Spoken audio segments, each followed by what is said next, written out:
바울 사도는 고린도전서 8장까지를 통하여 고린도 교회 내에 있었던 그런 문제들에 관한 권면을 하고 있었습니다. 그런데 9장 1절과 2절에 보면 갑자기 전혀 이상한 말이 나옵니다. 내가 자유인이 아니냐, 사도가 아니냐, 예수 우리 주를 보지 못하였느냐, 주 안에서 행한 나의 일이 너희가 아니냐. 다른 사람들에게는 내가 사도가 아닐지라도 너희에게는 사도이니 나의 사도됨을 주 안에서 인친 것이 너희라. 지금까지 다루어왔던 그런 주제에서는 완전히 벗어나는 것처럼 보입니다. 심지어 2절을 곱씹어 보면 누군가가 바울의 사도권에 대해 문제를 제기한 것 같아 보이는데 3절에 보면 나를 비판하는 자들이라고 시작되고 있죠. 진짜 그런 것 같습니다. 그러면 바울은 어떻게 해야 될까요? 바울의 다른 부분에 관한 모함들이야 그냥 하나님이 아시니까 그러고 넘길 수 있습니다. 그리고 바울은 지금껏 그래 왔습니다. 그러나 사도권만큼은 상황이 다릅니다. 왜냐하면 이 당시 교인들 입장에서 그리고 특히나 이방 교회들 대부분이 바울이 전한 복음 위에 세워진 교회들이고 또 그 복음에 의하여 모여든 성도들이죠. 그런데 바울의 사도권이 가짜라고 한다면 그 많은 교회들과 그 안의 성도들은 어떻게 될까요? 다 같이 무너져 버리겠죠. 그래서 바울은 이 부분만큼은 그냥 넘어갈 수가 없는 겁니다. 그래서 자신의 어떤 억울함을 호소하기 위하여 변론하는 것이 아니라 그 영혼들과 그 교회들을 지키기 위하여 바울은 아주 간략하면서도 확실한 변론을 합니다. 2절에 보면 나의 사도됨을 주 안에서 인친 것이 너희라. 즉 너희가 바로 내가 사도라는 증거다라는 것입니다.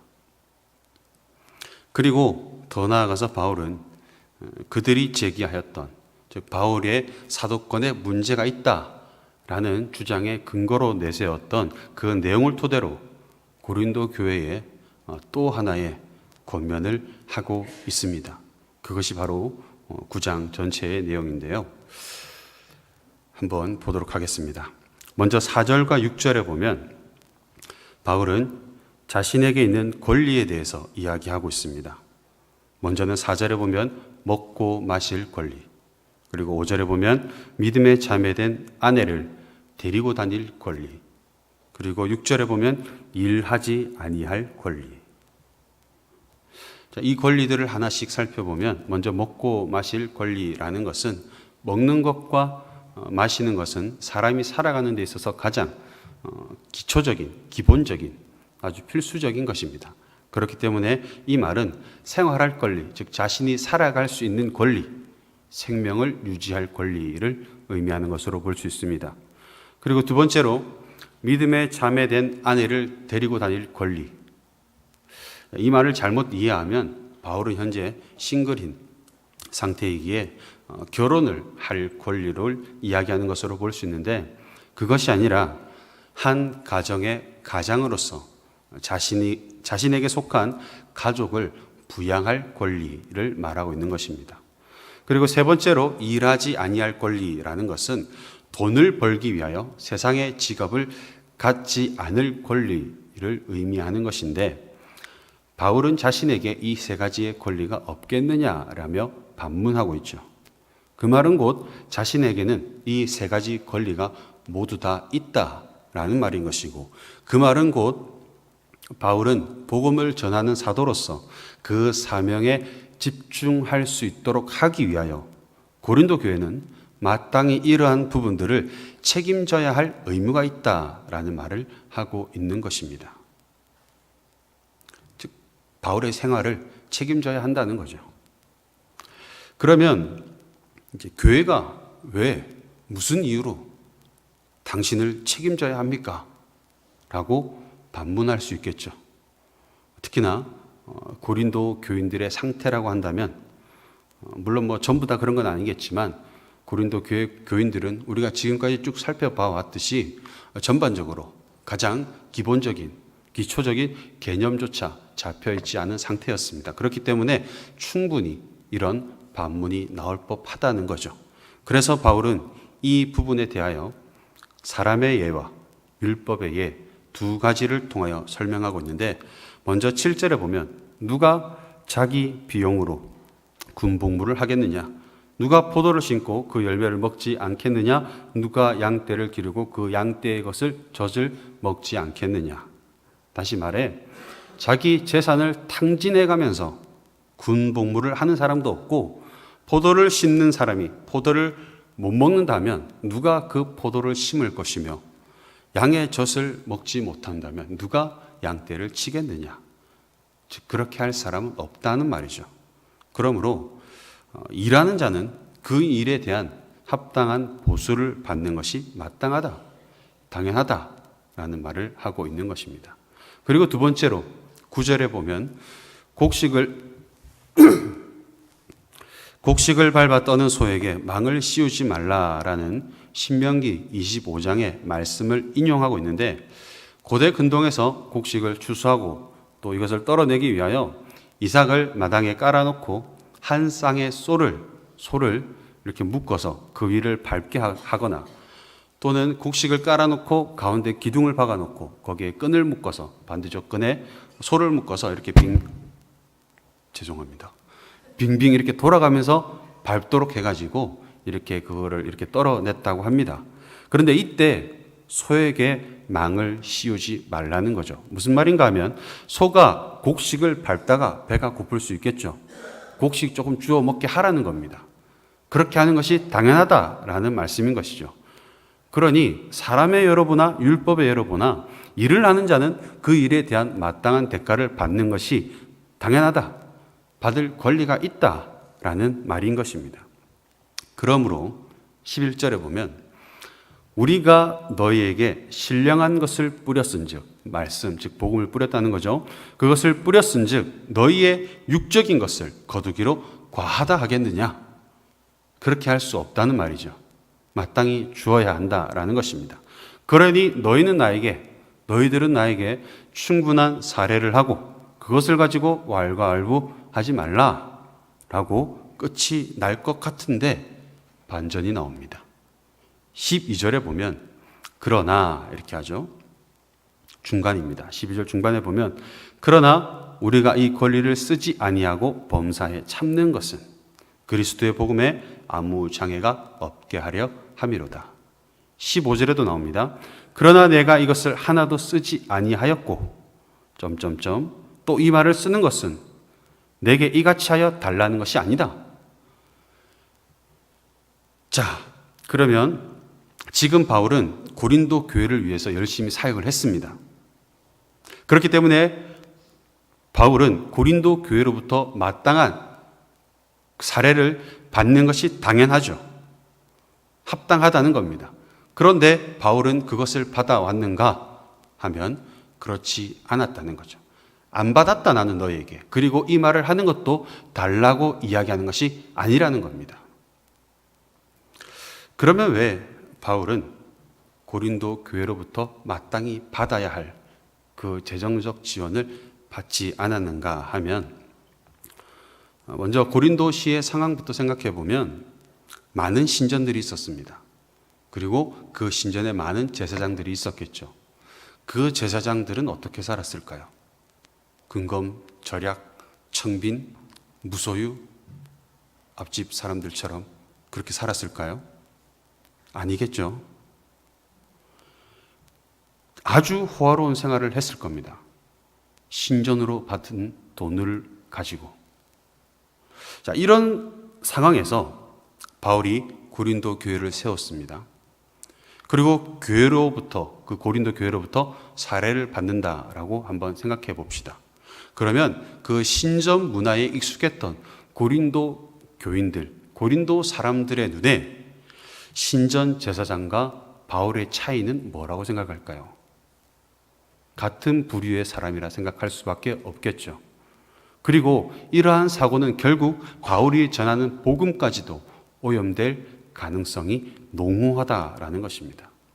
그런데 마침 바울은 고린도에 처음 왔을 때 아굴라와 브리스길라를 만남으로 말미암아 천막 만드는 일을 하고 있었고, 그 일로 인하여 발생한 어느 정도의 수입이 있었는데다가 처음에는 끊겼지만 시간이 지나면서 동력자들과 다시 연결되면서 다른 교회들로부터 오는 후원들 받았겠죠. 그러므로 바울은 고린도 교회로부터 받는 것이 합당하고 마땅하고 당연히 그에게는 그럴 권리가 있지만, 그러나 복음적인 이유로 인하여 그 모든 권리들을 포기하고 오직 자비량으로 그 모든 사역들을 감당하게 되었던 것입니다. 정말 대단한 사람이죠. 바울의 복음에 대한 열정을 확인할 수 있는 대목인데 아직 끝이 아닙니다. 그가 권리를 포기한 것은 당연히 받을 것을 받지 아니한 것으로 끝나지 않는다는 거죠. 19절에 보면 내가 모든 사람에게서 자유로우나 스스로 모든 사람에게 종이 된 것은 더 많은 사람을 얻고자 함이라. 바울은 신분상 종이 아닙니다. 종의 신분이 아니라 오히려 그는 로마 시민권자로서 상당히 상류층에 해당한다라고 볼 수 있겠죠. 그렇기 때문에 그는 분명히 모든 사람에게 자유할 수 있습니다. 그런데 그럼에도 불구하고 그는 스스로를 모든 사람의 종이 되었다. 즉 스스로를 종처럼 만들었다. 왜냐하면 더 많은 사람을 얻기 위하여라고 말하고 있는데, 그렇다면 그가 구체적으로 어떻게 종이 되었는가 하면 먼저 20절에 보면 유대인들에게 종이 되었습니다. 유대인들을 얻기 위하여 바울 자신은 율법 아래에 있지 아니함에도 불구하고 스스로 율법 아래로 들어갔죠. 즉 유대인처럼 되었다라는 것입니다. 바울은 그 누구보다도 율법, 즉 할례나 율법 준수 이러한 것들이 구원의 길이 아니라 오직 예수 그리스도만이 구원의 길이라는 사실을 그 누구보다도 명확하게 알고 있었던 사람이었습니다. 그러나 그럼에도 불구하고 유대인처럼 유대인의 삶의 관습과 삶의 방법, 그들의 문화, 삶의 패턴 이러한 것들을 존중하여서 그들과 같이 되었었는데, 이유는 오직 그들에게 복음을 전하기 위해서라는 것이죠. 그리고 두 번째로 21절에 보면 율법 없는 자, 즉 이방인들 그리고 이교도들, 이런 자들에게 이방인들에게는 이방인같이 이교도들에게는 이교도들같이 되었다라는 것입니다. 그런데 실제로 바울은 그 누구보다도 율법에 정통한 사람이었습니다. 그리고 그 누구보다도 율법에 흠이 없는 사람이었죠.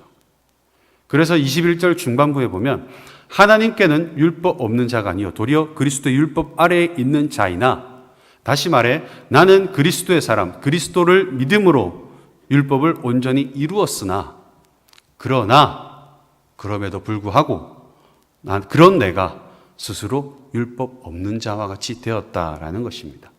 왜냐하면 율법 없는 자들을 얻기 위하여, 그들에게 복음을 전하기 위하여, 그들에게 하나님의 나라를 전하기 위하여. 그리고 마지막으로 22절 약한 자들, 어떤 자들일까요? 앞서 나왔었죠. 우상 8장에 나왔던 교회 안에 있으나, 고린도 교회 안으로 들어왔으나 여전히 하나님을 온전히 신뢰하지 못하는 자들, 하나님을 온전히 믿지 못하는 자들, 그런 자들을 향하여는 자신도 그런 자들과 같이 약하여졌다는 것입니다. 실제로 바울만큼 믿음이 강한 사람도 없었을 겁니다. 그럼에도 불구하고 바울은 스스로 믿음이 약한 자들, 그들을 얻기 위하여 그렇게 약한 자리에까지 내려갔다라는 것이죠.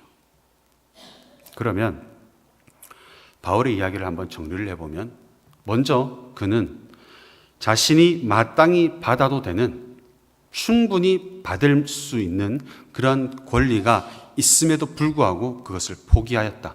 받지 않았다. 나는 그것을 누리지 아니하였다라고 말하였습니다. 그런데 그렇게 한 이유가 무엇인가 하면 12절에 보면 그리스도의 복음에 아무런 장애가 없게 하기 위하여. 다시 말해서 바울이 혹시라도 고린도 교회로부터 마땅히 받아야 될 사례를 받게 된다면 그로 인하여 혹시라도 바울이 전하는 복음에 대해서 누군가는 오해할 수도 있기 때문에, 그럴 소지가 다분하기 때문에 바울은 그 권리를 깔끔하게 포기하였다라고 말했습니다. 그리고 이어서 19절 이하에 보면 바울이 포기한 것은 이것이 끝이 아니었죠. 받아야 될 것을 받지 아니하는 것으로 끝나는 것이 아니라 스스로 종의 자리에까지 내려갔다는 것입니다. 다시 말해 자신은 충분히 이 위에 있어도 될 만한 사람인데 이 위에 있지 아니하고 나는 이 땅, 제로의 자리로 내려왔다. 여기에 머물렀다라고 이야기하고 있는데 더 나아가서 여기에 있는 것으로 그친 것이 아니라 그는 더 아래로까지 스스로 내려갔다라는 것입니다. 본전에서 그친 것이 아니라 손해보는 자리로까지 내려갔다라는 것이죠. 바울이 그렇게까지 한 이유, 그렇게까지 할 수밖에 없었던 이유는 무엇인가 하면 23절에 보면 이렇게 말씀하고 있습니다. 내가 복음을 위하여 모든 것, 여기서 말하는 모든 것은 9장 전체에서 말하고 있는 바울이 포기한 것들, 내려놓은 것들, 그러한 것들을 의미하는 거죠. 그 모든 것들을 행함은, 모든 것들을 포기함은, 모든 권리를 포기함은 복음에 참여하고자 함이라. 즉 복음을 전한 자신도 그 복음에 참여하기 위해서라는 것입니다. 그렇다면 바울은 아직 구원의 확신이 없는 상태일까요? 아니겠죠. 역시나 그 누구보다도 강하고 확신 있게, 확실하게 믿음 위에 서 있었던 사람이 바로 바울일 것입니다. 그러므로 여기서 복음에 참여한다라는 말은 최종적 구원을 뜻하는 말이고, 그 말은 아직 이 구원이 완성되지 않았고 현재 진행형으로 계속해서 완성되어져 가고 있다라는 말입니다. 그렇다면 이게 언제 끝나는가? 우리의 생명이, 우리의 심장이 멈추는 그때이겠죠.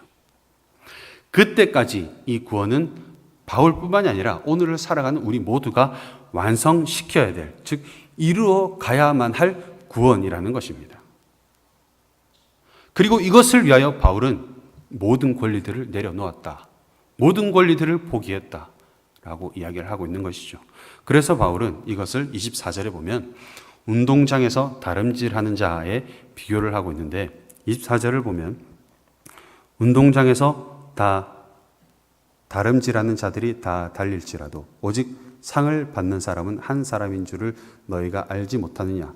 너희도 상을 받도록 이와 같이 다름질하라. 여기서 한 사람을 오해하면 1등 해야 됩니다. 그러려면 우리는 다 경쟁해야 되죠. 우리 모두가 열심히 싸워서 1등 해야 됩니다. 그 말이 아니겠죠.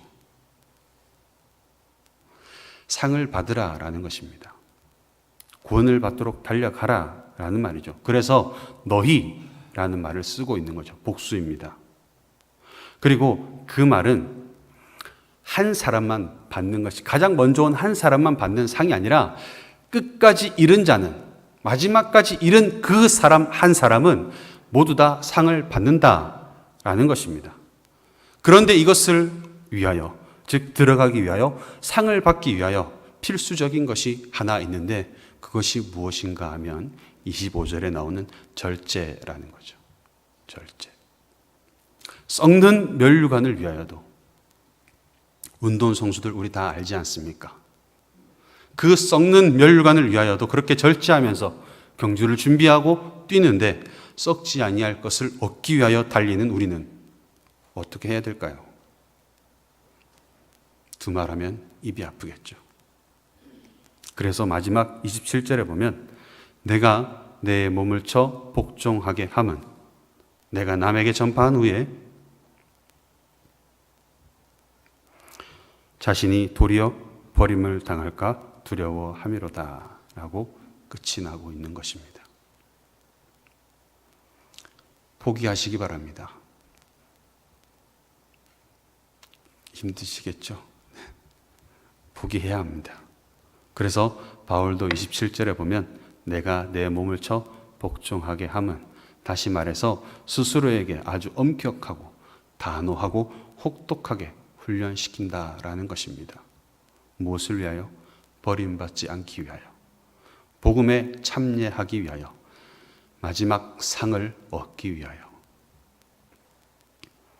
모든 권리를 내려놓으시길 바랍니다. 그리하여서 오직 하나님만이 나를 통하여 증거되게 하고, 그리하여서 결국 상, 즉 썩지 않을 면류관을 얻으시는 성도님들 되시기를 주님의 이름으로 소원합니다.